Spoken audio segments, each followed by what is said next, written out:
In a small town, Sheriff John Peterson stumbles upon a shocking discovery. A young boy, alone and scared, sleeping in the back of a car. But as he unravels the story, he uncovers a tale of neglect, resilience, and the broken system that failed Malik. This is a story of courage, justice, and the power of one person willing to stand up for what's right. Stay tuned to see how one boy's fight for freedom led to change, and don't forget to like, comment, and subscribe for more stories that matter. The Greenfield Park was almost deserted at night, except for the occasional distant hoot of an owl or the rustle of leaves in the wind. On that cold October night, Sheriff John Peterson was on his usual patrol, slowly driving his cruiser along the gravel paths winding through the park. For many, it was just a routine duty, an uneventful task.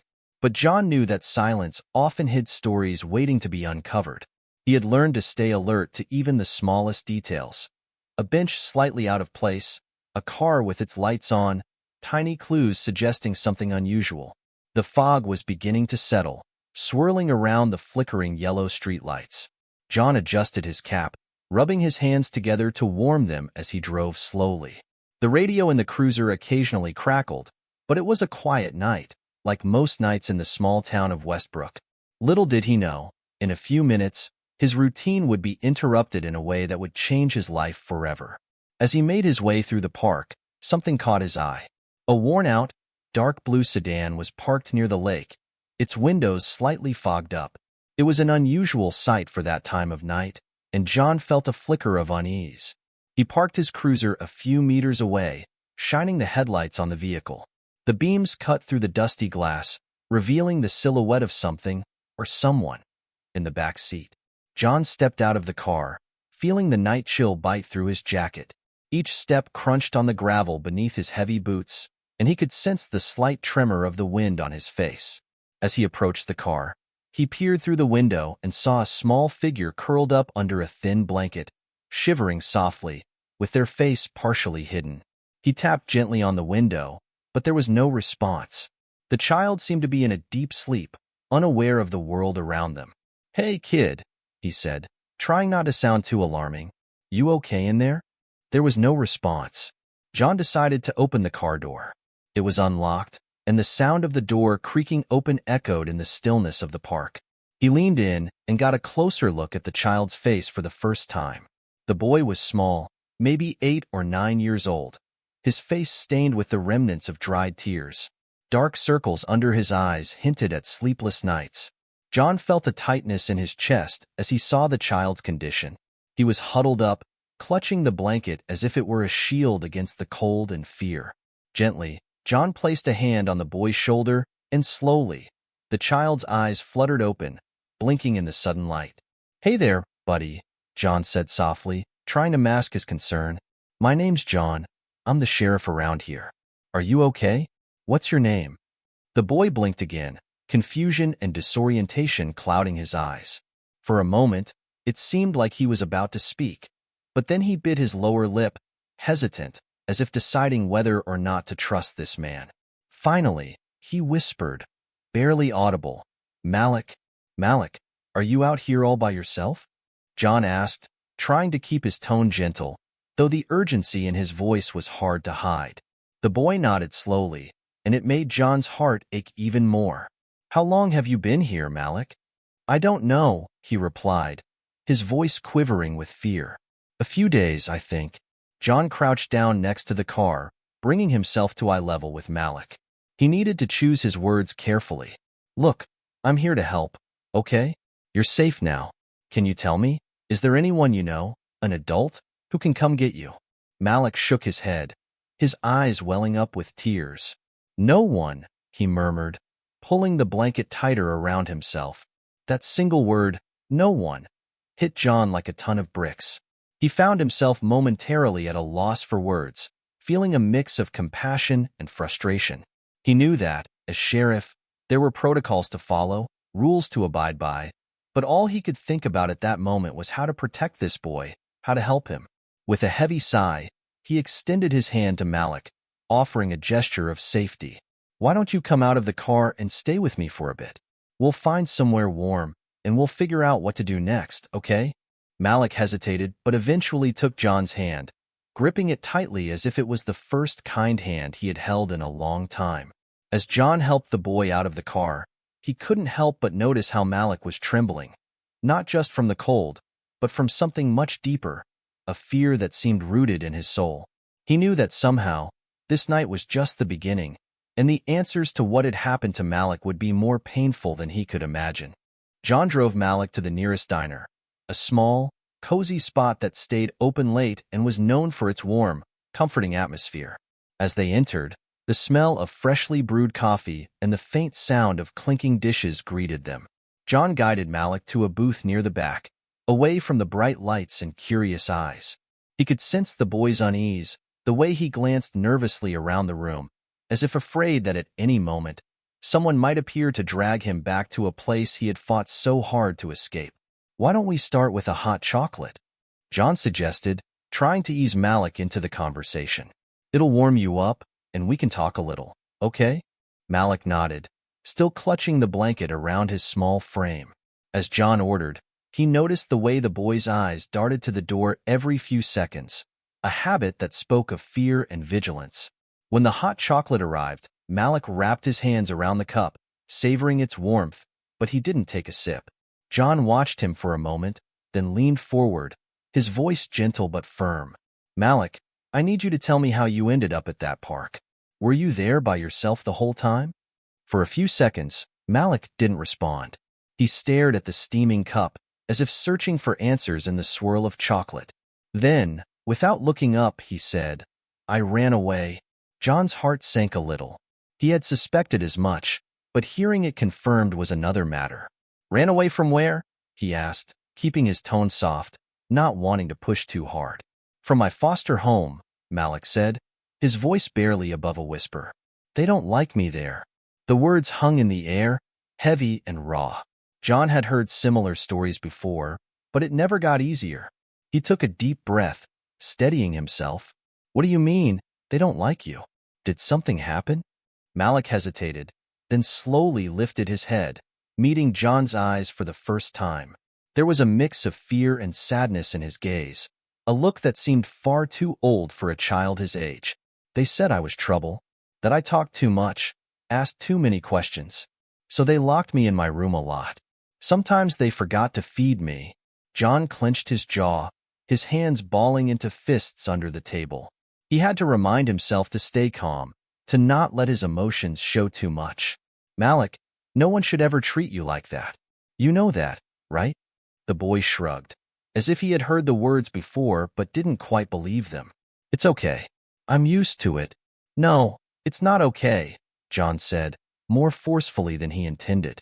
He softened his tone immediately, seeing Malik flinch slightly. "Listen, I'm going to make sure that doesn't happen to you anymore. I promise." Malik stared at him, his expression unreadable. "But what if they find me? What if they make me go back?" The question struck John like a punch to the gut. He had no answer, at least not one he was ready to give. He knew how the system worked, how sometimes it failed kids like Malik, slipping through the cracks, ending up in places where they were more harmed than helped. But he couldn't tell Malik that. Instead, he reached out and gently placed his hand over Malik's, giving it a reassuring squeeze. "No one's going to make you do anything you don't want to," he said. "Not as long as I'm around." For the first time, Malik's eyes softened, just a little, and he took a cautious sip of his hot chocolate. John felt a small flicker of hope, but it was quickly overshadowed by a sense of urgency. He needed to get more information, to understand what exactly had happened, and to figure out how to keep Malik safe. "Do you remember when you ran away?" John asked, trying to piece together a timeline. "How many days ago?" Malik thought for a moment. 3 days, I think. I was hungry, and I just couldn't stay there anymore. So I left." John could feel his heart breaking a little more with every word. 3 days. That meant Malik had been out there, in the cold, alone, for 3 nights. He felt a surge of anger, but he had to control it. The last thing Malik needed was to see him upset. "You're very brave, you know that?" John said softly. "Not many kids would have the courage to do what you did." Malik didn't respond, but John could see the faintest hint of a smile tugging at the corners of his mouth. It wasn't much, but it was something. John knew he had to act quickly to find out where Malik had been placed and to make sure he didn't end up back there. He pulled out his phone and sent a quick message to dispatch, asking them to look up Malik's records to see where he had been assigned and if there were any reports filed. As he waited for a response, John kept talking to Malik, trying to keep him calm, trying to build trust. Is there anything else you want to tell me? Anything I should know? Malik hesitated again, then said, there was another boy in the foster home. He was older, and he used to hit me when no one was looking. I told the foster parents, but they didn't believe me. They said I was lying, trying to cause trouble. John's fists clenched again, but he kept his voice steady. I'm sorry, Malik. That shouldn't have happened. And I believe you. The boy's eyes widened, as if he wasn't used to hearing those words. You do? Of course I do, John said. And I'm going to do everything I can to make sure you don't have to go through that again. A few minutes later, John's phone buzzed. The message confirmed what he feared. Malik had been reported missing from his foster home, but no further action had been taken. John's mind raced as he considered his next move.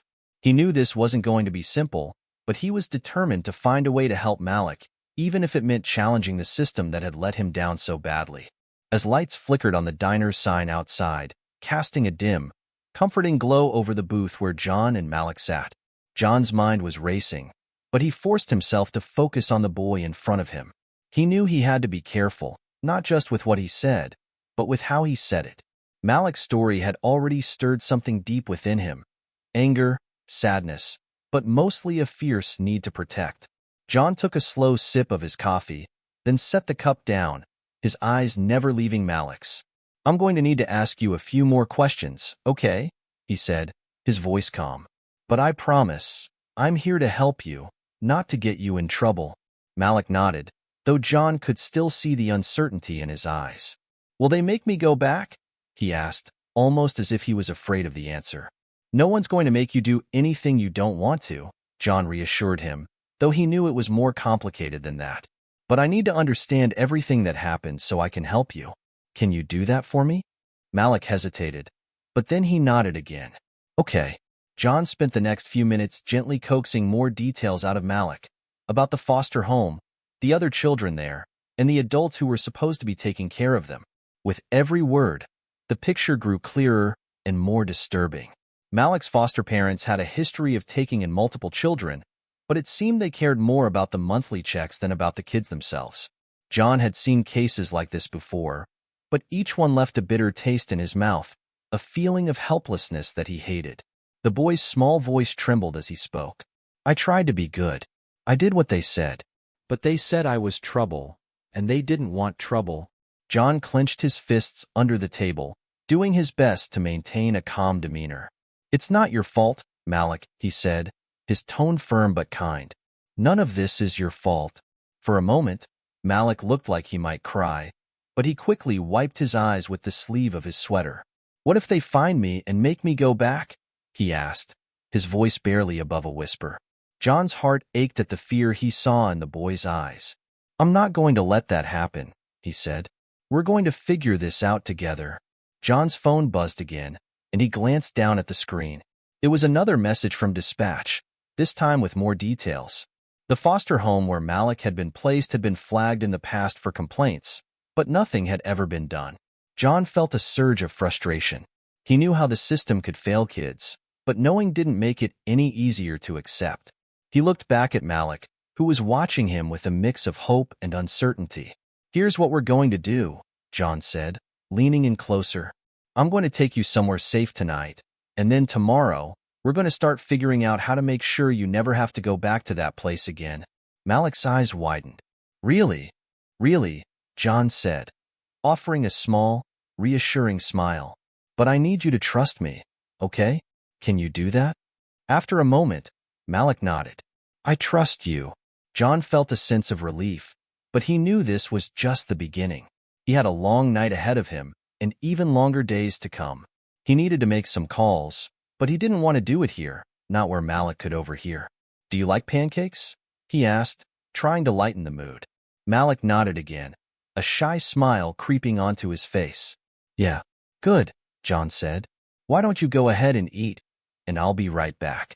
I just need to make a quick call. As Malik started to eat, John stepped outside, pulling his jacket tighter against the cold. He dialed the number for Child Protective Services, hoping to reach someone who could help. As the phone rang, he thought about all the cases he'd seen over the years. Kids just like Malik, slipping through the cracks because no one was there to catch them. He wasn't going to let that happen this time. When the line finally connected, John explained the situation as clearly and calmly as he could, but he could feel the tension building with every word. The response was what he feared.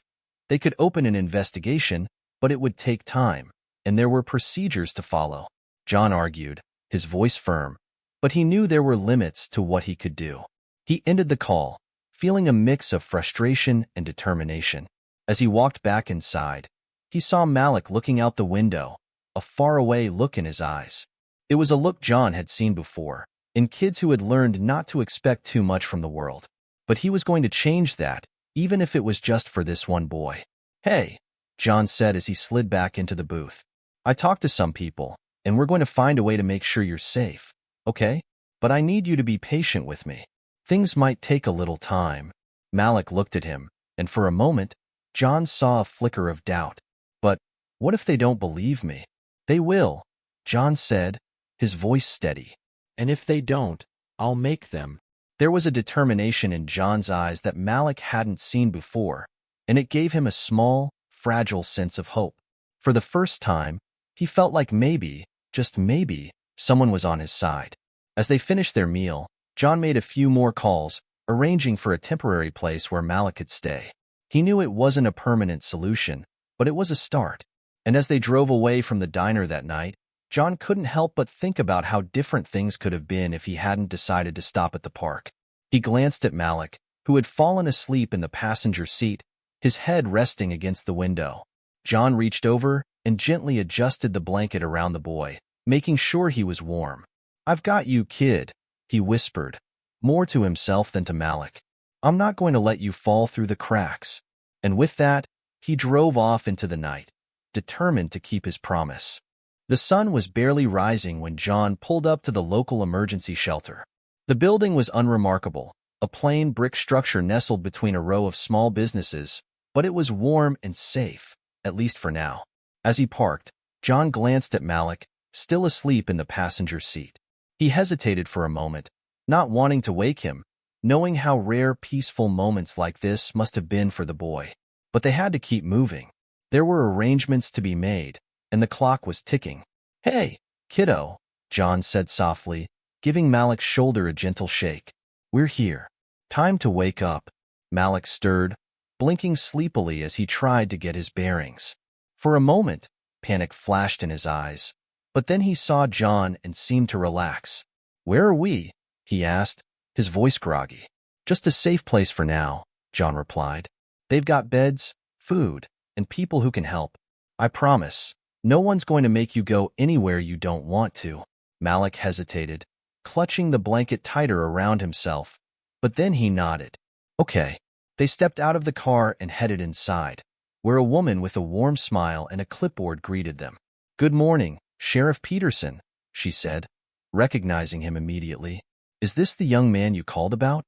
"Yes, this is Malik," John said, gently placing a hand on Malik's shoulder. "I need to make sure he's safe here until we can figure out something more permanent." The woman, Sarah, knelt down to Malik's level, her voice soft and kind. "Hi, Malik. My name is Sarah. We're going to take care of you, okay? If you need anything, you just let me know."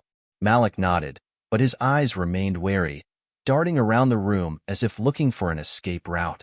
John knew that no amount of reassurance would erase what he had been through overnight, but he was hoping this would be a small step toward healing. John stepped aside with Sarah for a moment, lowering his voice. "Listen, I need to make some calls. I'm going to be back later, but I need you to keep an eye on him. He's been through a lot, and he's scared. Just make sure he's okay." Sarah nodded, her expression serious. "I'll take care of him, John. You know I will. But what's the plan here? You know as well as I do how tricky these situations can get. If he's been reported missing from a foster home, they'll come looking for him." John sighed, running a hand through his hair. I'm still figuring that part out. I've got a few calls to make, see if there's anyone who can intervene. I need more time. Sarah's brow furrowed with concern. I get it, but you have to be careful. The system doesn't always work the way it should. You know that. John nodded, his mind already racing with the challenges ahead. He knew Sarah was right. There was no guarantee that things would go smoothly, and the last thing he wanted was for Malik to end up back in a place that had already failed him. But he couldn't afford to think that far ahead. Not yet. For now, he had to take things one step at a time. As he left the shelter, John's phone buzzed again. This time, it was a call from his friend Mark, a lawyer who occasionally worked with the county's child welfare cases. John had reached out to him earlier, hoping to get some advice. Hey, Mark, John said, trying to keep his voice steady. Thanks for calling me back. Of course, Mark replied. I read your message. What's going on? John quickly explained the situation, trying to condense the complexity of Malik's story into a few coherent sentences. I need to find a way to keep him out of that foster home, he finished. But I'm not sure where to start. Any advice? Mark was silent for a moment, considering. John, you know this isn't going to be easy. The foster system, it's a mess. Even if you have evidence that he was mistreated, it's still an uphill battle. You need to file reports, get Child Protective Services involved, and even then, there's no guarantee they'll act fast. I know, John said, his frustration evident. But I can't just sit back and do nothing. There has to be something I can do. There might be, Mark said, but you have to play this smart. If you go in guns blazing, accusing people without solid proof, you could end up making things worse. Do you have any documentation? Any reports of abuse? Not yet, John admitted, but I'm working on it. Malik's story alone should be enough. Unfortunately, it's not, Mark said, his tone grim. You know how these things go. Without physical evidence or a witness willing to testify, it's just his word against theirs. But if you can get him to open up more, maybe there's a way we can build a case. Just be careful. John thanked Mark for his advice and hung up, feeling more conflicted than ever. He knew he was walking a tightrope, and one wrong move could send everything crashing down. But as he looked back at the shelter, he could see Malik through the window, sitting quietly at a table, his hands folded in his lap. And that was all the motivation John needed. He was about to get back into his car when another thought struck him, one that he wasn't sure he wanted to entertain. He hadn't heard from Malik's foster parents yet, and that in itself was unusual. If a child went missing, the first call would normally come from the caregivers. Why hadn't they reported anything? Had they even noticed he was gone? John felt a cold chill run down his spine as he realized that the neglect might have been even worse than he thought. This wasn't just about keeping Malik safe. It was about exposing the truth, no matter how uncomfortable or difficult it would be. He got into his car, started the engine, and made a decision. He would pay a visit to the foster home himself. He needed answers, and he wasn't going to get them over the phone. He drove off, the morning sun beginning to rise, casting long shadows over the quiet streets. As he approached the edge of town, he could already feel the tension building, a knot tightening in his chest. But he had no choice. For Malik's sake, he had to see this through. The drive to the foster home felt longer than it should have, each mile stretching out as if to test John's patience. He had been a sheriff long enough to know that sometimes the truth wasn't what you hoped it would be. But he was determined to see this through, no matter how uncomfortable the answers might be. Malik's story had struck a chord deep within him, and he couldn't ignore it. The foster home was a two-story house at the edge of a quiet neighborhood, its lawn overgrown, with toys scattered haphazardly across the yard. John parked his cruiser out front, took a deep breath, and stepped out, preparing himself for what might come. As he walked up to the door, he couldn't help but notice the eerie stillness of the place. No sounds of children playing, no voices, just silence. He knocked on the door, his hand firm, and waited. A few moments later, it creaked open, revealing a woman in her late 40s with a tired, irritated expression. Her eyes flicked down to John's badge, and her frown deepened. "Can I help you?" she asked, her tone sharp. "Good morning, ma'am," John said, keeping his voice polite but assertive. "I'm Sheriff John Peterson. I'd like to ask you a few questions about one of the children under your care, Malik." The woman's expression changed for just a fraction of a second, enough for John to catch it. Surprise, followed by a brief flicker of annoyance. "What about him?" she asked, her voice guarded. "Malik was found in a park last night, alone," John said. "He's been reported as missing. I need to know when you last saw him, and if there's anything you can tell me about his situation here." The woman hesitated, glancing over her shoulder as if debating whether to close the door on him. Finally, she sighed and stepped aside. "You'd better come in." Inside, the house was dimly lit, and the air felt heavy, almost stale. The living room was cluttered, with stacks of papers and laundry piled on the couch. As John followed her through the house, he couldn't shake the feeling that something was off. There was an underlying sense of neglect, a lack of care that matched everything Malik had described. "Look," the woman said, turning to face him, her arms crossed defensively. "I don't know why you're here, but if Malik ran off, it's because he's a troublemaker. Always has been.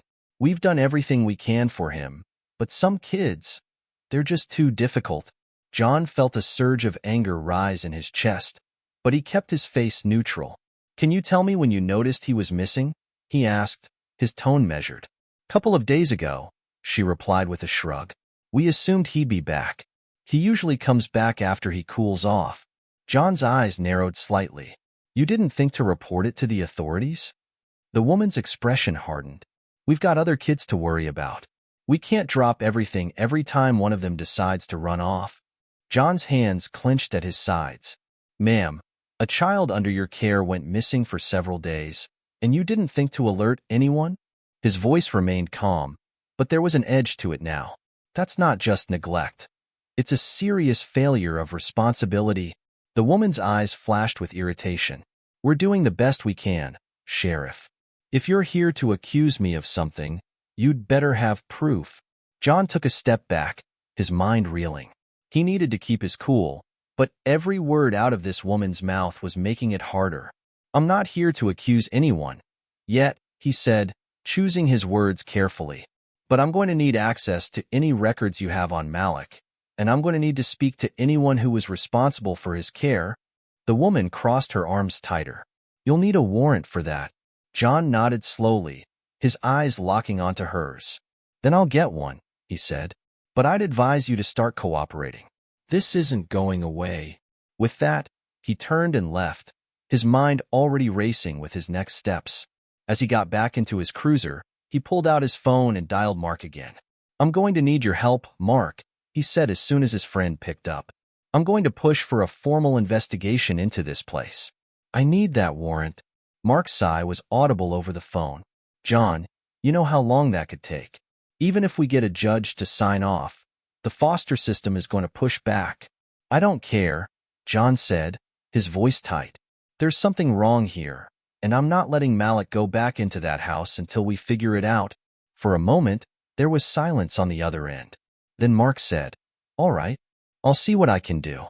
But you need to be prepared for this to get messy." "It already is," John replied, ending the call. He sat in the car for a moment, staring at the house through the windshield. There were more questions than answers, and the more he learned, the more worried he became. It wasn't just about Malik anymore. It was about how many other kids might be suffering in silence, trapped in a system that was supposed to protect them. As he drove away, John's phone rang again, this time from Sarah at the shelter. "John, you need to get back here," she said, her voice urgent. "Malik's foster parents just called. They're demanding to take him back." John's grip tightened on the steering wheel. "Over my dead body," he muttered, then said, "I'm on my way." When he arrived at the shelter, Malik was sitting in a corner, looking smaller than ever. His eyes widened when he saw John, and for a moment, there was a flicker of relief, but it quickly vanished. "They're going to take me back, aren't they?" he asked, his voice barely audible. John knelt down beside him, his expression serious but gentle.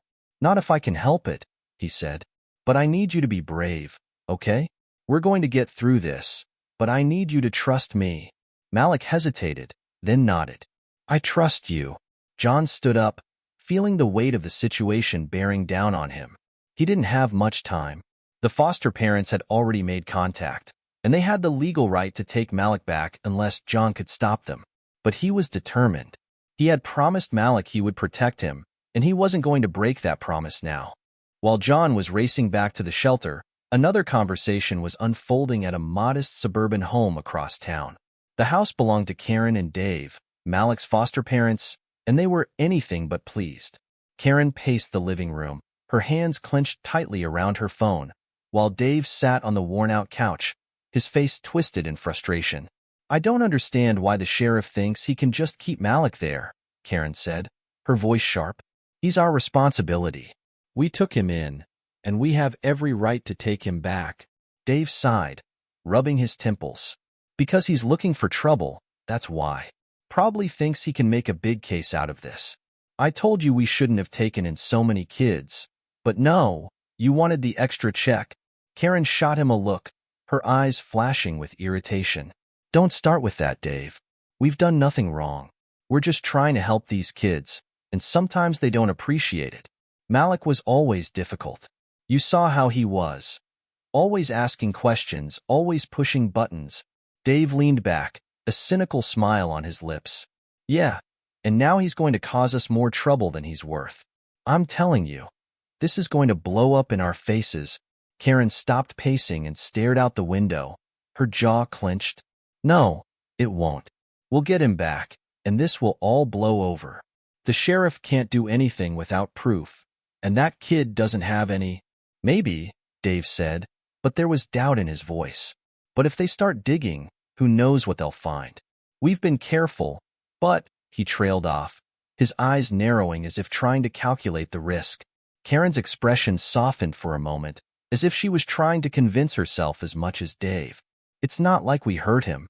We gave him a roof, food, clothes. He just didn't fit in. Some kids are like that. You can't force them to change." Dave snorted. "You're making it sound like we're saints.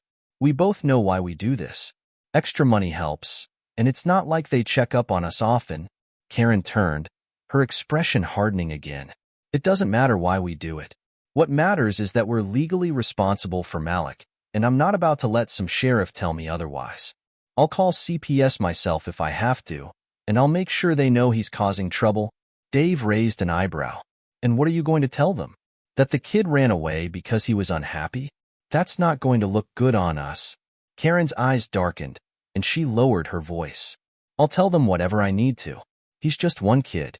They won't care as long as the paperwork looks clean. And it does, because I made sure of that." For a moment, there was a tense silence between them. Dave watched her, his eyes narrowing. "You're playing a dangerous game, Karen." She met his gaze, unflinching.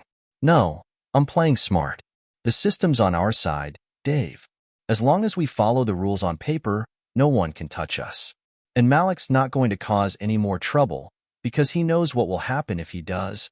Dave's cynical smile returned, but there was a hint of unease behind it. "I hope you're right, because if this goes wrong, we're going to be the ones in trouble." Karen didn't respond immediately. She glanced at the clock, her mind already calculating her next move. "I'm going to make the call," she said finally, "and I'm going to make sure they understand that Malik is better off back here, where we can keep an eye on him. We've dealt with worse. We'll deal with this." As she picked up the phone, her demeanor changed. She put on the calm, controlled tone she always used when speaking to authorities, a tone that conveyed concern and responsibility, masking any hint of frustration. "Hello, this is Karen Turner. I'm calling about one of our foster children, Malik." Dave listened as she spun a version of the story that painted them as diligent, caring foster parents who were simply trying to do what was best for a troubled child. As he listened, he realized how easy it was for them to manipulate the situation, how the system, with all its flaws, allowed them to keep up appearances even when the reality was far different. He wondered, for a brief moment, if they had gone too far this time. But he quickly pushed the thought away. It was easier to just go along with it, easier to believe that they were doing the right thing. After all, they had mouths to feed, bills to pay, and as Karen had said, the system was on their side. As long as everything looked fine on paper, that was all that mattered. Karen ended the call and looked at Dave, a triumphant gleam in her eyes. "There," she said. I told them we're coming to pick him up this afternoon. They won't stop us. And if that sheriff tries to make a scene, we'll see how far he gets without evidence. Dave nodded, though he didn't share her confidence. You'd better be right about this, Karen. I don't want to end up on the wrong side of this. Karen's eyes flashed. We won't. Trust me. But as she walked away, Dave couldn't shake the feeling that things were spiraling out of their control. For years, they had managed to stay under the radar, playing the system to their advantage. But now, with Malik's disappearance and the involvement of someone like Sheriff Peterson, it felt like everything was about to change. John arrived back at the shelter just as the afternoon sun was beginning to cast long shadows across the parking lot. He could see Sarah standing outside, her expression tight with concern, and he knew immediately that something had gone wrong. As he stepped out of the car, she approached him quickly, her eyes darting nervously. They've already called, she said, her voice barely above a whisper. Malik's foster parents. They want to come and take him back, and they've made it clear that they won't take no for an answer. John's jaw clenched, but he forced himself to stay calm. I'm not letting that happen, he said. I've already started the process for a formal investigation. We need time. Sarah shook her head, her expression grim. They called CPS, John. They're making it official. If they show up with the paperwork, there's nothing we can do to stop them. John felt a surge of frustration, but he took a deep breath, trying to think clearly. We'll see about that, he said. I need to talk to Malik. Inside the shelter, Malik was sitting alone at a small table, staring down at his hands. He looked up when John entered, and for a moment, there was a flicker of hope in his eyes. But it quickly faded when he saw the look on John's face. They're going to make me go back, aren't they? Malik asked, his voice small and defeated. John knelt down beside him, his expression serious but gentle. Listen to me, Malik. I'm doing everything I can to make sure that doesn't happen. But I need you to trust me, okay? We're not giving up yet. Malik nodded, but there was a sadness in his eyes that tore at John's heart. I don't want to go back there, he whispered. They don't care about me. John felt his resolve harden. He couldn't let Malik go back to that place, not after everything the boy had been through. But he also knew that he was up against a system that was slow to act and quick to protect itself. I know, Malik, and I'm going to do everything I can to keep you safe. I promise. John stepped outside to make a call, dialing Mark once more. He explained the situation, his voice tight with urgency. They're going to try to take him back, Mark. I need that warrant, and I need it now. I'm doing my best, John, Mark said. But these things take time. Even if we get the warrant, CPS might still try to enforce their decision until everything is resolved. That's not good enough, John said, his frustration boiling over. We're talking about a kid's life here. I know, and I'm with you, Mark replied, his tone sympathetic. But you have to be careful. If you push too hard, you could make it worse for him. John hung up, feeling the weight of the situation pressing down on him. He needed a plan, something that would buy them more time. He was about to head back inside when he saw a familiar car pull into the parking lot. It was a sleek, dark sedan, and as it came to a stop, John's heart sank. Karen and Dave stepped out, their expressions stern and unyielding. Sheriff Peterson, Karen said as she approached, her voice calm but with a sharp edge. We're here to take Malik home. We've already spoken to CPS, and they've assured us that everything is in order. John stood his ground, his eyes narrowing. Malik isn't going anywhere until this investigation is complete. Karen's smile was thin, almost mocking. That's not your decision to make, Sheriff. We have legal custody, and unless you can prove otherwise, you have no right to keep him here. Sarah stepped forward, trying to mediate. Karen, please. We're just trying to do what's best for Malik. He's been through a lot. What's best for him is to be with his family, Karen said, her tone turning icy. And we are his family. John felt his anger flare, but he knew he had to be careful. You may have legal custody, he said, choosing his words carefully, but I have reason to believe that Malik's well-being is at risk under your care. I'm not letting him leave until I can be sure he's safe. Karen's eyes flashed with irritation, but she quickly masked it with a smile. Sheriff, I'm sure you think you're doing the right thing, but you're overstepping. We'll be taking Malik now, and if you have any objections, you can take it up with CPS. John's mind was racing. He knew he couldn't legally stop them without the warrant, but he also couldn't stand by and watch them take Malik back. Then, an idea struck him. It was a long shot, but it might just work. Fine, he said, stepping aside. But Malik has the right to decide if he wants to go with you. Let him speak for himself. Karen's smile faltered for a moment, but she quickly regained her composure. Of course, we're not trying to force him. John turned to Malik, who had been watching the exchange from the doorway. Malik, do you want to go with them? He asked, his voice gentle. Malik hesitated, his eyes wide with fear. He glanced at Karen, then back at John. I don't know. Karen's expression softened, but there was a coldness behind her eyes. It's okay, Malik. We're going to take you home, where you'll be safe. You don't have to be afraid. Malik's hands clenched into fists at his sides, and John could see the conflict in his eyes. For a moment, it looked like he might say yes, that he would go with them just to avoid causing trouble. But then he looked at John, and something changed. No, he said, his voice barely above a whisper. I don't want to go. The words seemed to hang in the air, heavy and defiant. Karen's smile disappeared, and for a moment, she looked genuinely shocked. Malik, you don't mean that, she said, her tone almost pleading. You're just confused. I'm not confused, Malik said, his voice stronger now. I don't want to go back. I want to stay here. John felt a surge of relief, but it was quickly overshadowed by the realization that this wasn't over. Karen's expression hardened, and she stepped closer to Malik, her voice dropping to a low, threatening whisper. You need to stop this right now, or you're going to regret it. John moved between them, his stance protective. That's enough, he said, his voice firm. You heard him. He doesn't want to go with you, and until this investigation is over, he's staying here. Karen opened her mouth to argue, but before she could say anything, Sarah stepped forward. You need to leave, she said, her voice trembling but determined. And if you try to take him, I'll call the police. For a moment, there was a tense standoff, but then Karen turned to Dave, who had been silent the whole time. Let's go, she said, her voice tight with barely suppressed anger. This isn't over. As they walked back to their car, John could see the fury in Karen's eyes, and he knew that they would be back. But for now, Malik was safe, and that was all that mattered.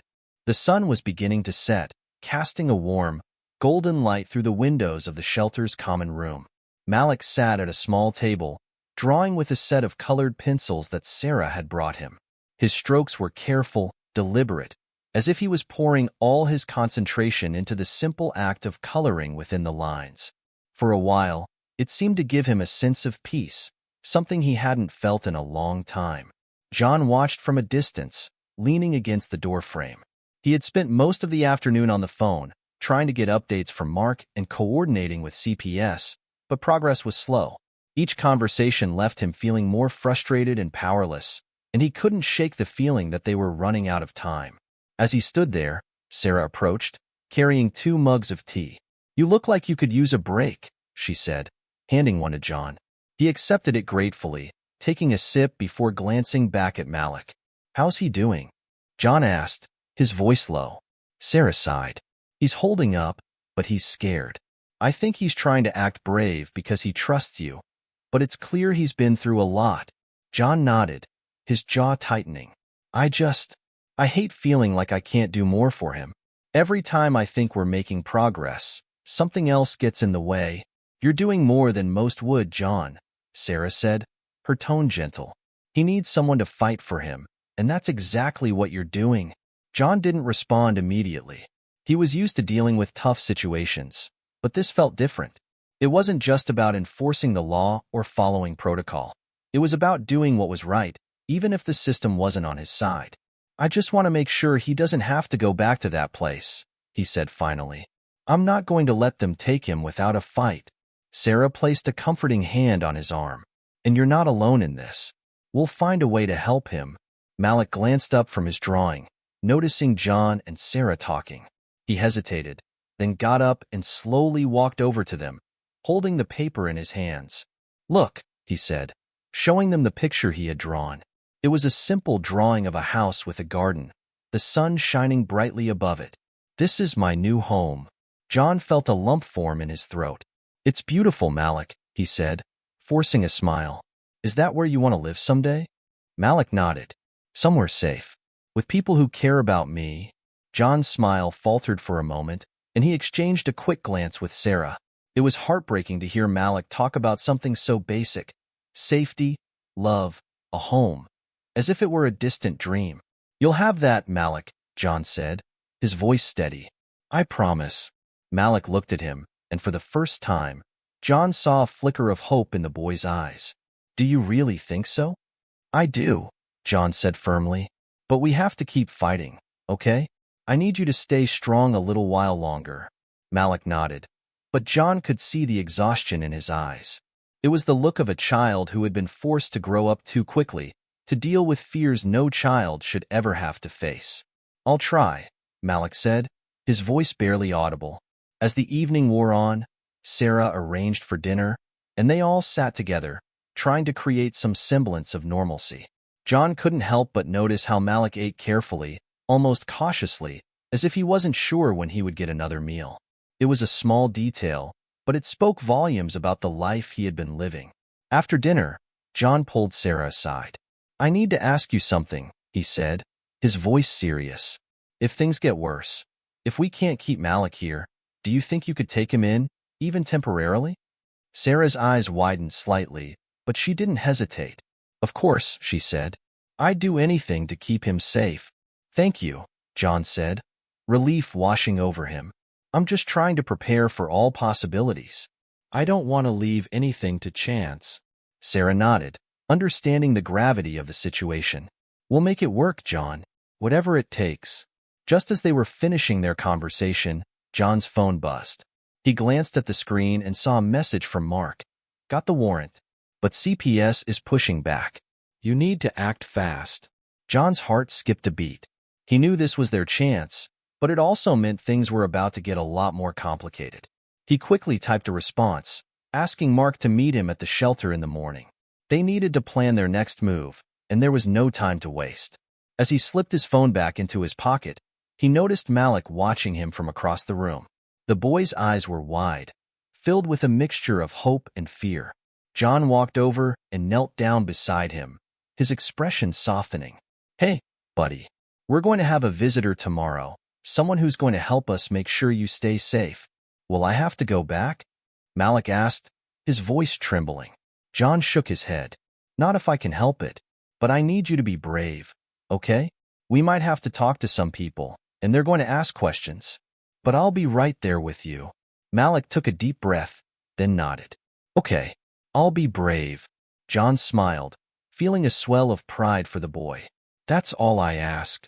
As the night drew to a close, John sat in his car outside the shelter, staring up at the dark sky. He had done everything he could to prepare, but he knew that tomorrow would be a turning point. Whether it led to victory or defeat, he couldn't say, but he was ready to fight for Malik, no matter the cost. The next morning, John arrived at the shelter earlier than usual, his mind already buzzing with anticipation. He had barely slept, but adrenaline was keeping him sharp. Today was the day they would make their move, and he needed everything to go smoothly.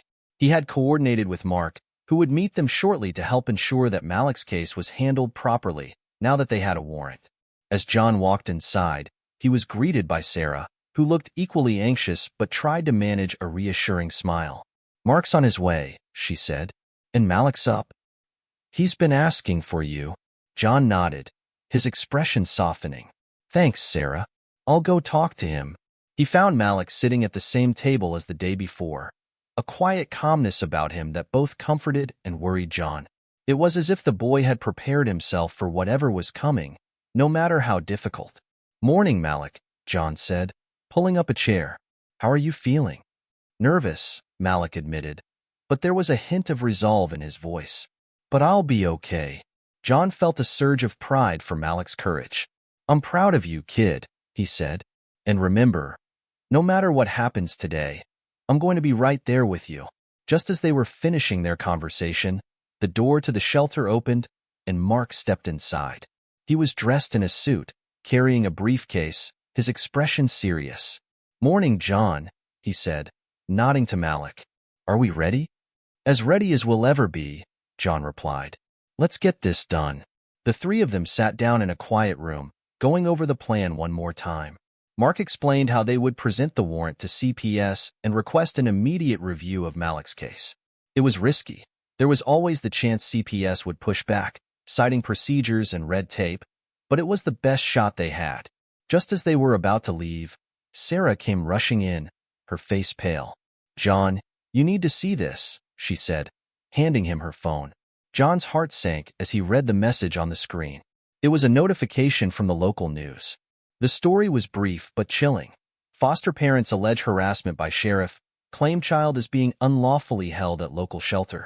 The article quoted Karen and Dave extensively, painting them as concerned parents who were simply trying to retrieve their child, only to be obstructed by an overzealous sheriff who was overstepping his authority. "What the hell is this?"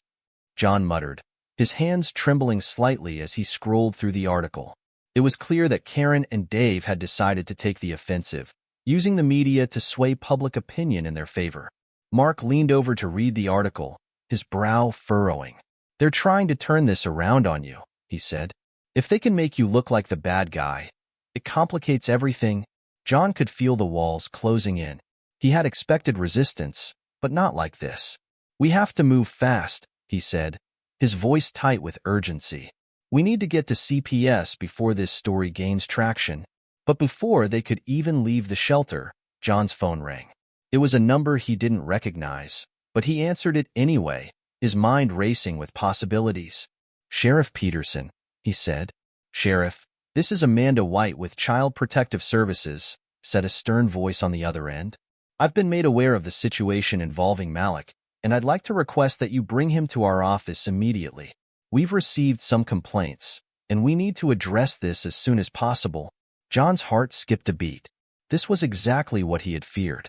"I'm afraid I can't do that, Ms. White," he said, struggling to keep his tone calm. "I have a warrant, and we're conducting an investigation into the conditions of Malik's foster home. I'm not going to hand him over until that investigation is complete." "I understand your concerns, Sheriff," Amanda replied, her voice cool and professional. "But we have protocols to follow. If you fail to comply, you could be facing legal consequences. I'm sure you don't want to make this any harder than it already is."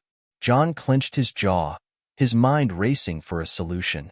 "I'm not trying to make this difficult, Ms. White. I'm trying to protect a child who has been neglected and mistreated. I would hope that's a priority for CPS as well." There was a brief silence on the other end, and then Amanda spoke again, her tone slightly softer. "Bring Malik in, Sheriff. Let's sort this out properly. If there's truth to your concerns, we'll make sure they're addressed.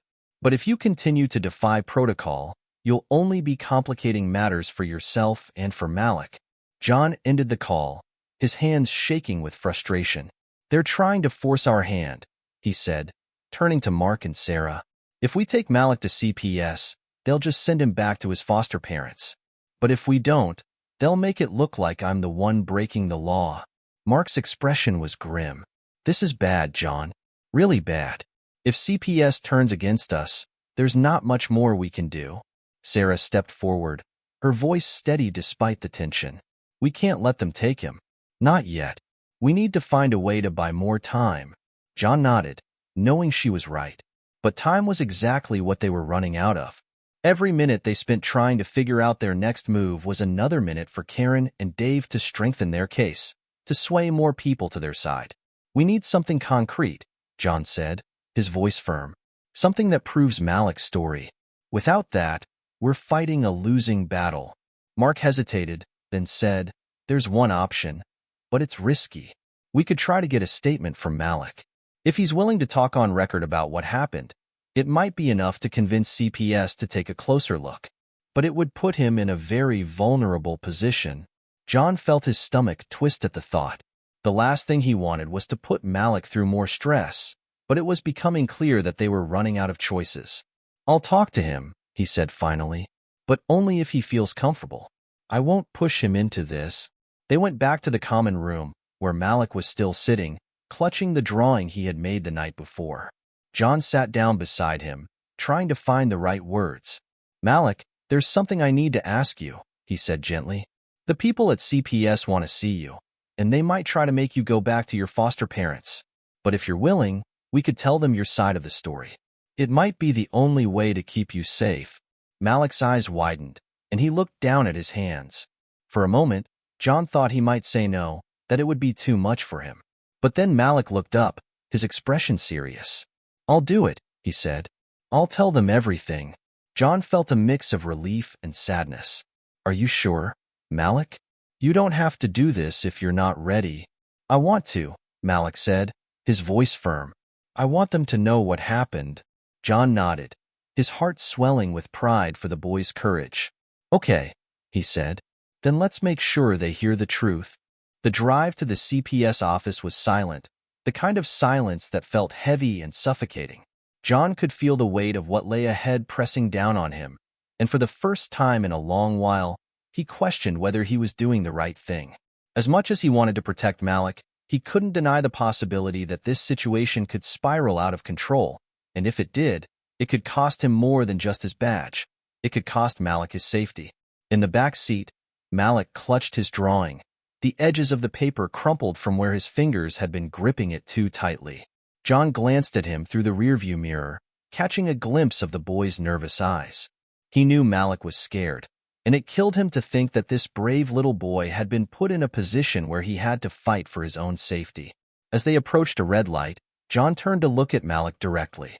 "Hey, buddy," he said, his voice gentle. "I need you to remember something. Whatever happens in there, I'm proud of you. You're one of the bravest kids I've ever met." Malik nodded, though he didn't say anything. His lips were pressed into a thin line, and John could see the way his hands shook as he held the drawing close to his chest. "What if they don't believe me?" Malik asked, his voice barely more than a whisper. John's heart twisted. It was a question he had asked himself 1,000 times, and the answer was never easy.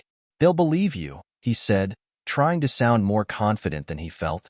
"And even if they don't, I'll be right there. We'll make them listen."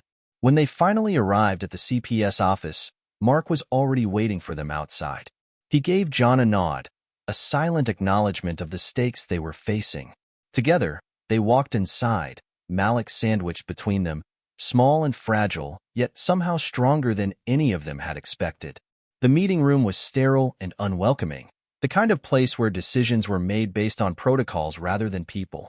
Amanda White, the CPS representative, sat at a long table, flanked by 2 other officials. She greeted them with a professional smile, but there was an edge to her demeanor, a coolness that set John on edge. "Thank you for coming, Sheriff Peterson," she said, her tone formal. "And thank you, Malik, for agreeing to speak with us today. We understand this is difficult, but we want to make sure we get the facts straight." John sat beside Malik, his presence a silent reassurance. "Malik has something he wants to say," he said, looking directly at Amanda. "And I'd like you to hear him out." Amanda nodded, gesturing for Malik to begin. The room fell silent, and for a moment, it seemed like the boy might not speak at all. But then Malik took a deep breath, his small hands still clutching the drawing, and he began to talk. He spoke about the nights he spent locked in his room, the times he was forgotten during meals, and the fear he felt every time he tried to ask for help and was met with cold indifference. His voice was shaky at first, but as he continued, it grew stronger, each word a small act of defiance against the people who had tried to silence him. John could see the officials exchanging glances, their expressions shifting as Malik's story unfolded. There was doubt, skepticism even, but there was also a flicker of something else, concern. It was a small victory, but John clung to it, hoping it would be enough to tip the scales in their favor. When Malik finished, the room was quiet. Amanda leaned forward, her eyes fixed on the boy. "Thank you, Malik. That was very brave of you," she said, her voice softer than before. "We're going to review everything you've told us, but I need you to understand that this process takes time. We can't make any decisions today." John's patience snapped. "With all due respect, Ms. White, time is exactly what we don't have," he said, his voice sharp. "This boy has been neglected, And every day he spends waiting is another day he's at risk. We have a warrant. We need action, not bureaucracy. Amanda's expression hardened, but she didn't immediately dismiss his plea. I understand your frustration, Sheriff. But we have procedures for a reason. If we rush this, it could backfire. John wanted to argue, to demand that they do something, anything, but he knew he had to tread carefully. He had seen how quickly things could turn against someone who pushed too hard, and he couldn't afford to make a mistake now. Please, he said, his voice quieter, almost pleading. He just wants to be safe. That's all. For a moment, there was no response, and John's heart sank. But then Amanda turned to her colleagues, and they whispered among themselves, a brief but intense conversation that felt like it lasted an eternity. Finally, she turned back to John and Malik, her expression unreadable. We will place Malik in temporary care, pending a full investigation, she said. But this is not a permanent solution. We need to gather more evidence before any final decisions are made. John exhaled, the relief washing over him like a wave.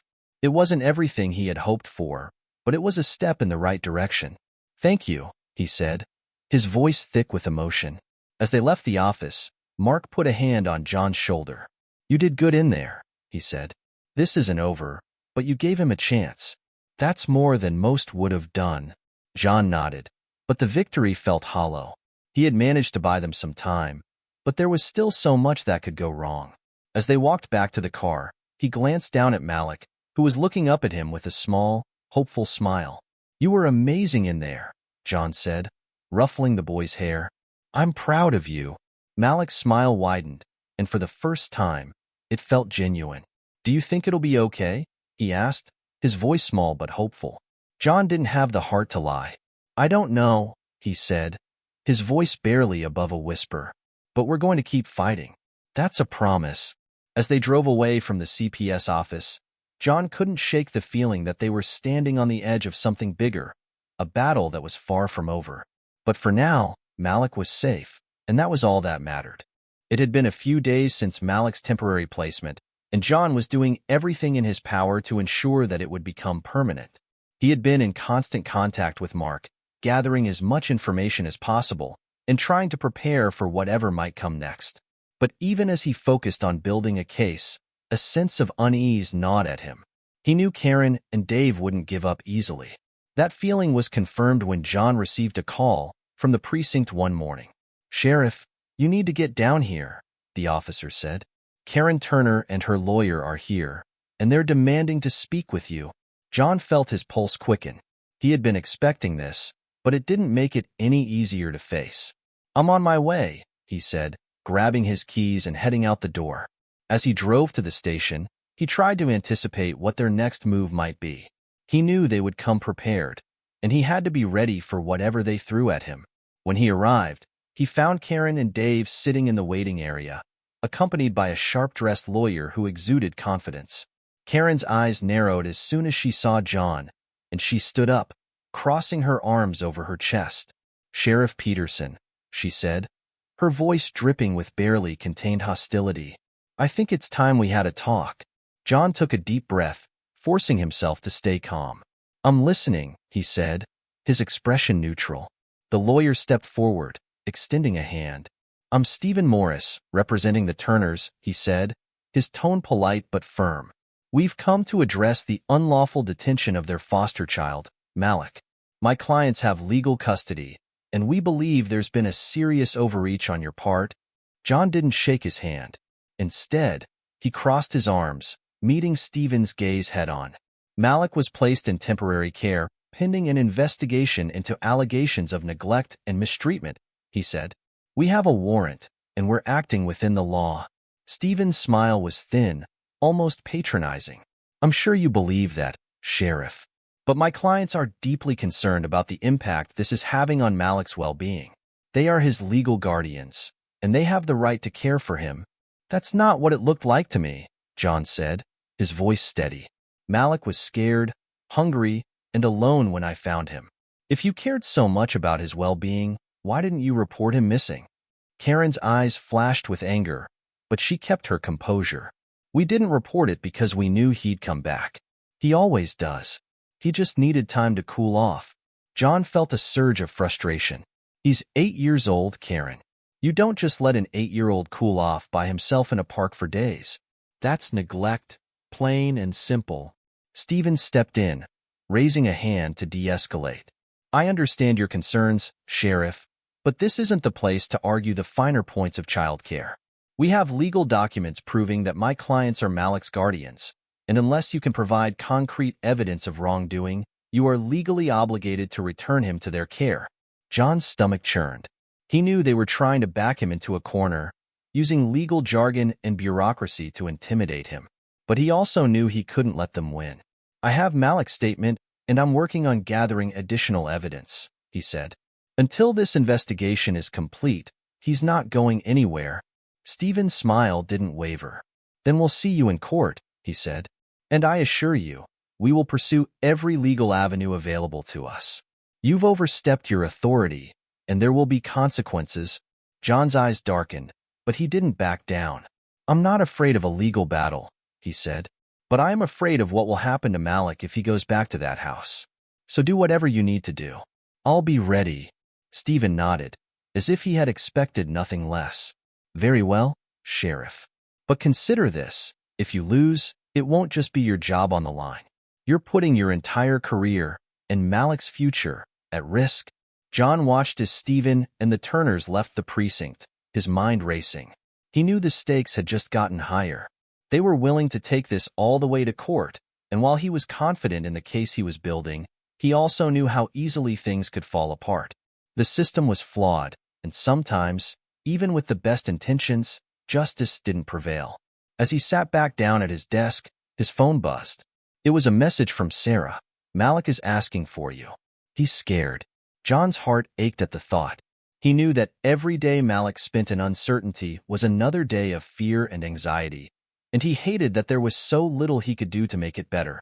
He drove to the shelter, his mind still reeling from the encounter with Stephen and the Turners. When he arrived, Malik was sitting in the corner of the common room, his knees pulled up to his chest. He looked up when he saw John, and the relief in his eyes was immediate. Are they going to make me go back? He asked, his voice trembling. John knelt down beside him, his expression serious but kind. No one is going to make you do anything you don't want to, he said. But we have to be strong, okay? They're trying to fight this, but we're not going to let them win. Malik's eyes filled with tears, and he buried his face in his hands. I don't want to go back, he whispered. I hate it there. John gently pulled Malik into a hug, feeling the boy's small body shake as he cried. I know, buddy. I know. And I'm going to do everything I can to make sure you don't have to. But you have to trust me, okay? We're going to get through this together. As he held Malik, John felt a renewed sense of determination. The Turners might have lawyers and legal paperwork, but he had the truth, and he was going to fight like hell to make sure that truth was heard, no matter how hard they tried to bury it. Over the next few days, the tension surrounding Malik's case continued to build. John barely had time to catch his breath as he coordinated with Mark, spoke to potential witnesses, and gathered every piece of evidence he could find. He knew that the court date was fast approaching, and if they didn't have a solid case by then, Malik could be forced back into the very situation they were trying to save him from. One afternoon, John sat in his office, a mountain of paperwork spread out before him. He had Malik's statement, the temporary placement order, and a few reports from people who had interacted with the Turners over the years. But he knew it wasn't enough. They needed more, something irrefutable that would make it impossible for the court to ignore the truth. As he was sifting through the files, his phone buzzed with a call from Sarah. John, you need to get down to the shelter, she said, her voice urgent. We have a problem. John's heart skipped a beat. What is it? He asked, already grabbing his keys. Karen and Dave showed up, Sarah said. They're outside, and they're demanding to see Malik. They brought a few people with them, and it looks like they're trying to make a scene. John's blood ran cold. He had known the Turners were desperate, but this was a bold move, even for them. I'm on my way, he said, ending the call. As he drove to the shelter, he could feel his frustration turning into anger. This wasn't just about Malik anymore. It was about a system that allowed people like the Turners to exploit it to use it as a shield while they hurt the very children they were supposed to care for. When he arrived at the shelter, he saw a small group gathered near the entrance. Karen and Dave were there, flanked by a few neighbors and what looked like a local news reporter with a camera crew. John could see Karen speaking animatedly, gesturing toward the shelter, while the reporter nodded and took notes. John parked his car and approached the group, his expression stern. "What's going on here?" he demanded, looking directly at Karen. Karen turned to him, her eyes narrowing. "We're here to see Malik," she said, her voice loud enough for the camera to pick up, "and we want to know why you're keeping him from us." John could feel the reporter's eyes on him, the camera lens trained on his face. He knew he had to tread carefully. "Malik is currently in temporary care, pending an investigation," he said, keeping his voice calm but firm. "You've been informed of this. If you have any concerns, you should address them through the proper legal channels." "That's exactly what we're doing," Karen shot back. "But we're not going to sit by while you play God with our family. We love Malik, and we want him home." John clenched his jaw, resisting the urge to argue. He could see what they were doing, trying to paint themselves as the victims, hoping to sway public opinion before the case even made it to court. "This isn't the place for this discussion," he said. "I'm asking you to leave the premises." The reporter stepped forward, her microphone extended. "Sheriff Peterson, can you explain why Malik was removed from his foster home? Are there allegations of abuse?" John hesitated. He didn't want to escalate the situation, but he also couldn't let the Turners control the narrative. "I can't comment on an ongoing investigation," he said, choosing his words carefully, "but I can assure you that Malik's safety is our top priority, and we're doing everything within the law to protect him." Karen's face flushed with frustration, and she turned back to the reporter. "This is ridiculous. We've done nothing wrong, and now our family is being torn apart because of baseless accusations. We just want to take our son home." John could feel the anger bubbling beneath the surface, but he forced himself to stay composed. "I'm asking you one last time. Please leave," he said, his voice steady. "If you refuse, I'll have no choice but to escort you off the property." Karen glared at him, but she didn't argue. Instead, she motioned for the group to follow her, and they slowly began to disperse. The reporter lingered for a moment, as if hoping for one last soundbite, but John simply turned away, signaling that the conversation was over. As the group left, Sarah approached John, her expression worried. "They're getting desperate," she said quietly. "I don't like this." "Neither do I," John admitted. "But we can't let them intimidate us. We have to stay focused on the case." Sarah nodded, but her concern didn't fade. "I just wish there was more we could do. Malik deserves better than this." John knew she was right, and that's what made it so hard. Knowing that, despite everything they were doing, there was still a chance they could lose. But he also knew they couldn't afford to give up now. They had to keep pushing, to find that one piece of evidence that would tip the scales in their favor. That night, John went back to the station and sat down with Mark to review their progress. "We're close," Mark said, though his tone was cautious. "But close isn't going to cut it. We need something definitive." John ran a hand through his hair, feeling the weight of exhaustion bearing down on him. "I know," he said. I'm worried we're running out of time." As they continued to strategize, John's phone buzzed with a new message. It was from a contact at the local police department who had been helping him quietly gather information on the Turners. The message was brief but promising. "Found something? Need to talk. Call me." John's pulse quickened as he read the message. This could be it, the break they had been waiting for. He quickly dialed the number, his mind racing with possibilities. When his contact answered, the voice on the other end was calm but urgent. "I've been looking into the Turners' background, and I found some discrepancies. There's a history of complaints against them that never made it into the official records." "What kind of complaints?" John asked, his heart pounding. "Neglect, mostly. A couple of neighbors reported seeing kids left alone for long periods, but nothing was ever followed up on. I'm still digging, but I think there's more." John felt a surge of hope. "Can you get me copies of those reports?" "I'll do my best," the contact replied. "But it might take a little time." "Just do what you can," John said. "And thank you." As he hung up the phone, John felt a glimmer of optimism for the first time in days. It wasn't over yet, but they had a lead, a real lead. And with any luck, it would be enough to turn the tide in their favor. The next morning, John was up before dawn, a sense of urgency driving him out of bed. He had barely slept, but he didn't care. They finally had a lead, and he wasn't about to waste it. After making a quick call to Mark, he headed to the station, eager to follow up on the information his contact had promised. When John arrived, his contact was already waiting for him, a stack of files in hand. "I managed to pull some records," the officer said, handing over the documents. "It wasn't easy, but I think this might be what you're looking for." John's hands trembled slightly as he took the files. He skimmed through the pages, his eyes widening as he read. The documents detailed several complaints against the Turners, filed by neighbors, and even by some of the children who had been in their care over the years. There were accusations of neglect, instances of children being left unattended for long periods, and reports of emotional mistreatment. But most shockingly, there was a complaint that had been buried. A report from a social worker who had raised concerns about the Turners' behavior but was ignored. "This is it," John whispered, his heart pounding. "This is what we needed." Mark arrived shortly after, and John wasted no time showing him the files. As Mark read through the documents, his eyes narrowed.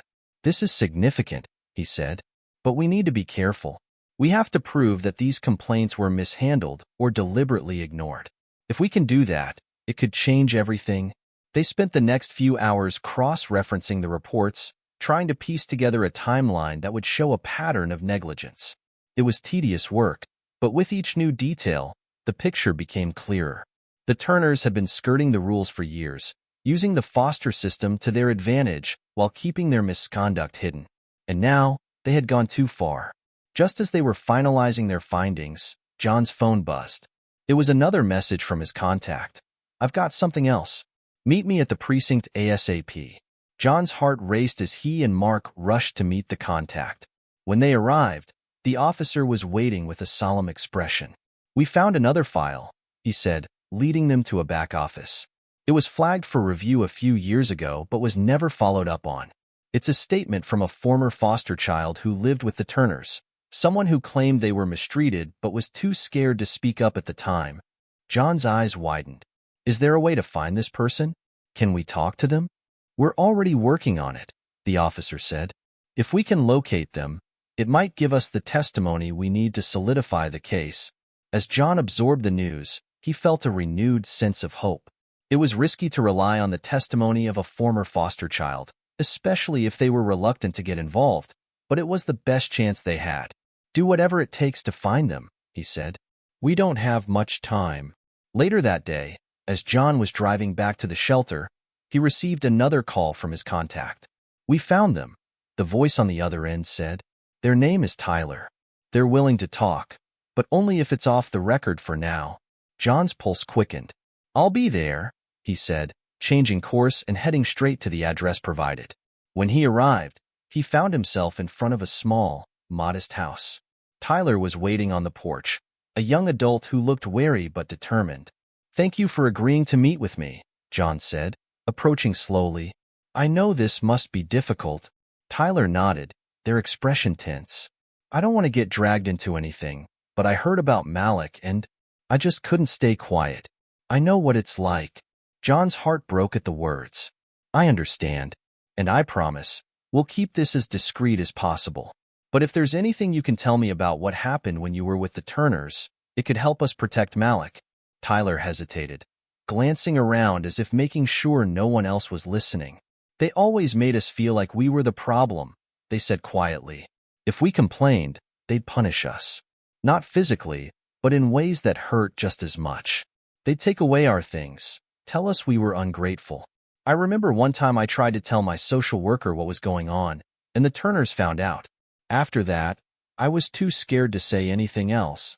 John felt a surge of anger, but he kept his voice calm. "I'm so sorry you went through that. What happened to your report?" Tyler shook their head, a bitter smile on their lips. "It disappeared. They said it was lost, but I knew better. The Turners had friends who knew how to make problems go away." John clenched his fists, realizing just how deep the issue ran. "Tyler, I need to ask you something," he said, carefully choosing his words. "Would you be willing to make a statement? It doesn't have to be public, but if we can get your story on record, it might help us convince the court to look deeper into Malik's case." For a moment, Tyler seemed unsure, but then they nodded. "If it'll help him, I'll do it. But you have to promise me something. Make sure they don't hurt him." John's eyes softened. "I promise. We're going to make sure Malik is safe."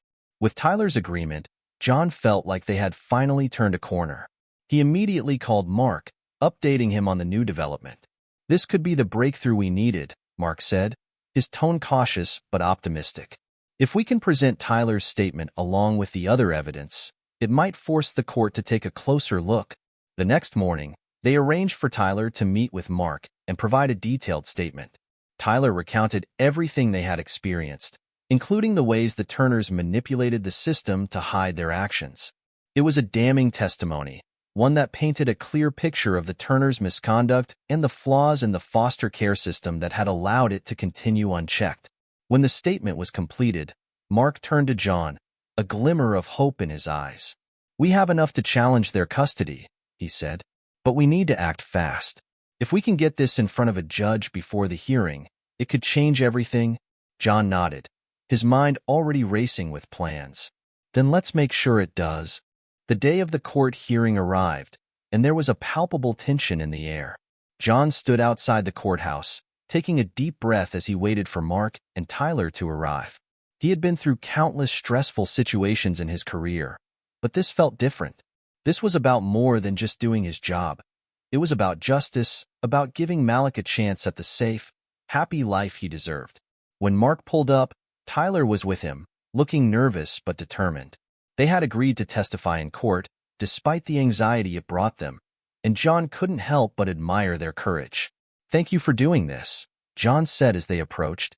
"It's not easy, but you're helping more than you know." Tyler nodded, offering a small, tight smile. "I just want to make sure no one else goes through what I did," they said. "Malik deserves better."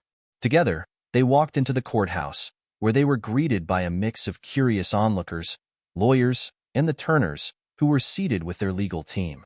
Karen's eyes narrowed when she saw John and Tyler together, but she quickly masked her expression with a tight, forced smile. John could see the tension in her posture, a sign that she knew things weren't going according to plan. As the hearing began, the judge entered the room, and everyone fell silent. Mark took the lead, presenting the case against the Turners. He began by outlining the history of complaints, introducing the documents John had obtained, and highlighting the inconsistencies in how the Turners had been allowed to continue fostering despite numerous red flags. The judge listened carefully, his expression serious but neutral. When it was time for Tyler to take the stand, the courtroom held its breath.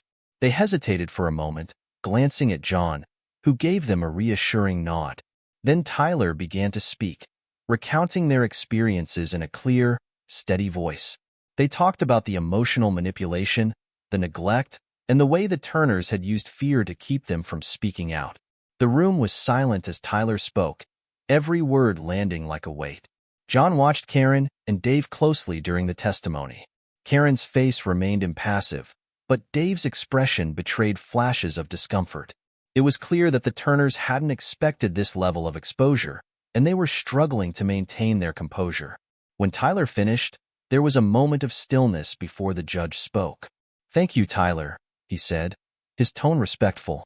"Your bravery in coming forward is commendable, and your testimony will be taken into serious consideration." As Tyler stepped down, Mark moved to the final piece of their case. "Your Honor, we also have a series of documents detailing previous complaints against the Turners, many of which were inexplicably dismissed or ignored. We believe this indicates a pattern of behavior that has been allowed to continue unchecked for far too long. Malik is not safe in their care, and we respectfully request that his placement with them be permanently revoked." Stephen, the Turners' lawyer, stood to deliver his defense. He argued that the Turners had been caring and responsible guardians, suggesting that any issues in the past were due to misunderstandings or overreactions. He claimed that Tyler's testimony was based on old grievances and that Malik was simply a troubled child who needed more structure than the temporary placement could provide. but it was clear that the defense was on shaky ground. The judge listened patiently to both sides, then took a brief recess to review the evidence. During the break, John sat with Malik, who had been allowed to stay in a private room away from the courtroom's tension. "How are you holding up, buddy?" John asked, his voice soft. "I'm scared," Malik admitted, his eyes wide. "What if they make me go back?" John's heart ached, but he placed a hand on Malik's shoulder. "I know it's scary, but I need you to trust me. We've done everything we can, and now it's up to the judge. No matter what happens, I'm going to keep fighting for you." When the court reconvened, everyone's attention was focused on the judge. He began by acknowledging the gravity of the situation, noting that cases like this were never simple and required careful consideration. John held his breath, waiting for the decision that would determine Malik's future. Based on the evidence presented, the judge said, and the testimony provided by Tyler, it is clear that there have been serious, systemic failures in how this case has been handled in the past.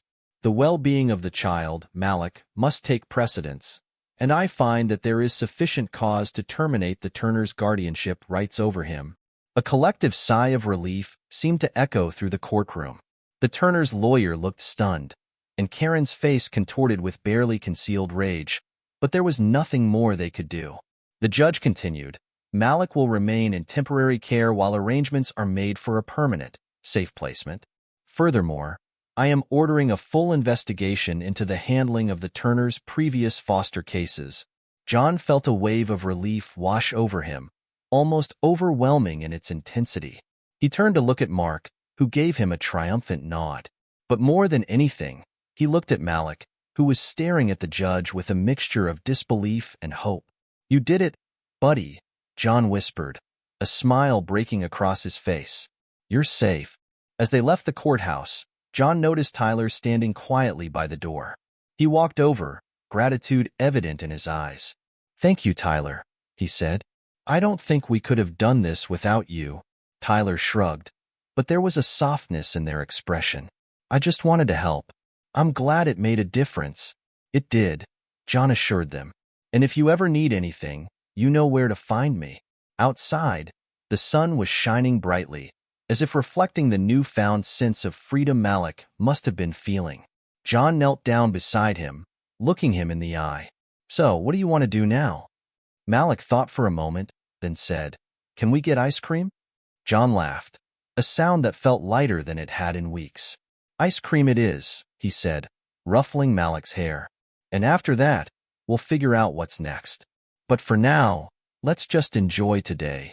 The days following the court's decision felt like a whirlwind. For the first time in weeks, John could breathe a little easier, knowing that Malik was safe and that the Turners' grasp over him had been broken. But there was still work to be done. The judge had ordered a full investigation into the Turners' past foster cases, and John was determined to make sure it was carried out properly. He wanted to ensure that no other child would have to go through what Malik had endured.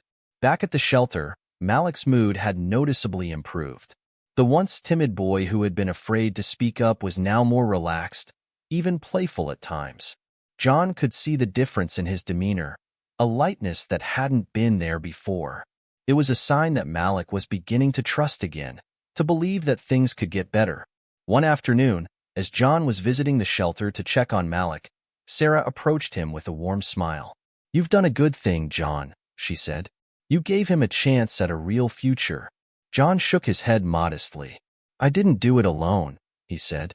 "It took a lot of people, Mark, Tyler, you, to make this happen." Sarah's smile widened. "Well, we're all proud of you. And I know Malik is too."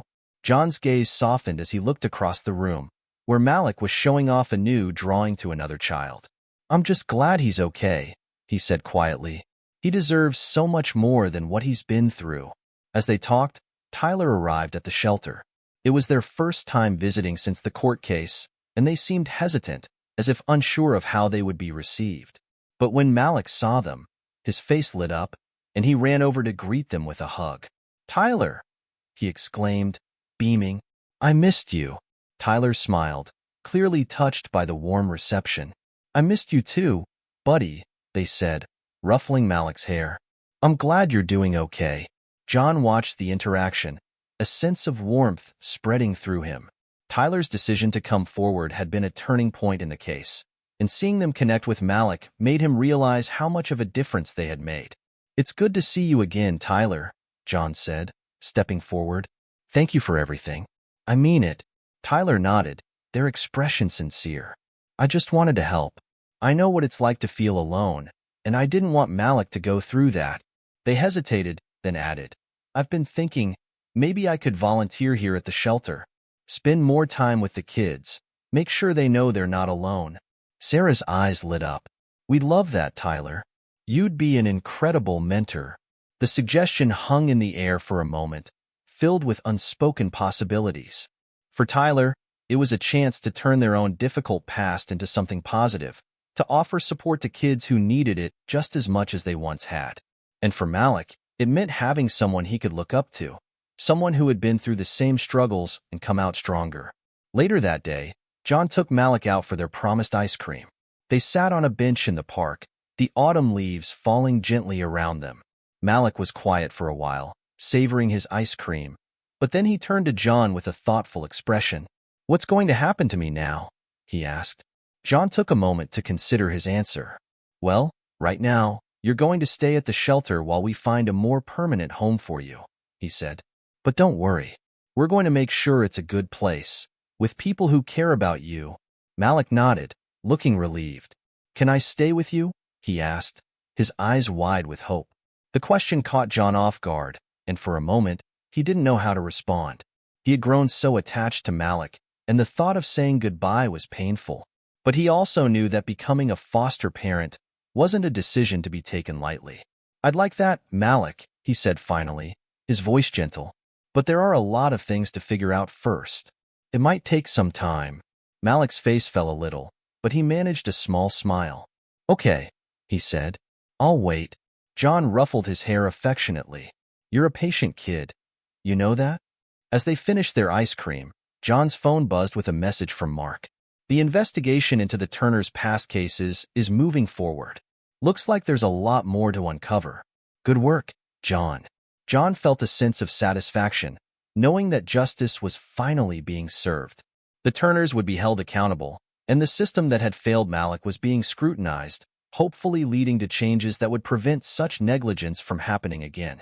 But for now, his focus was on the boy sitting next to him, who had endured so much and still managed to smile. "Hey, Malik," John said, turning to him. "I'm proud of you.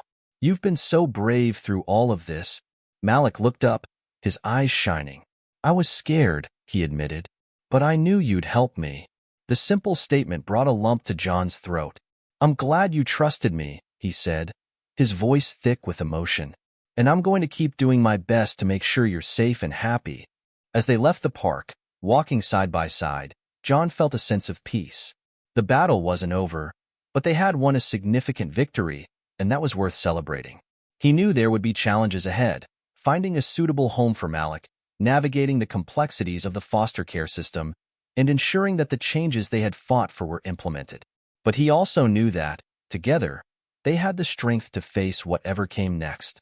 Several weeks had passed since the court case, and life was slowly beginning to settle into a new kind of normal.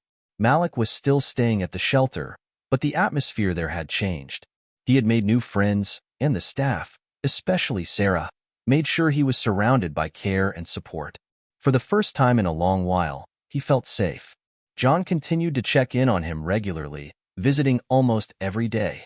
He had grown incredibly fond of Malik, and each visit was a reminder of why he had fought so hard in the first place. Malik's laughter, his newfound confidence, and the way he started to open up to the world around him were all signs that the decision to take on this fight had been worth it. One crisp afternoon, John received a call from Mark. "Hey, I've got some good news," Mark said, a smile in his voice. "The investigation into the Turners' past cases is wrapping up, and it's not looking good for them. They're going to face charges, and there's talk of reevaluating the entire foster care process in the county." John felt a wave of relief. "That's incredible, Mark," he said. "It's about time the system started taking these things seriously." "It is," Mark agreed. "And a lot of it is because of you.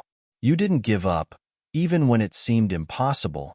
John's mind drifted back to all the late nights, the frustrations, and the moments when he thought they might lose. But hearing those words made it all feel worthwhile.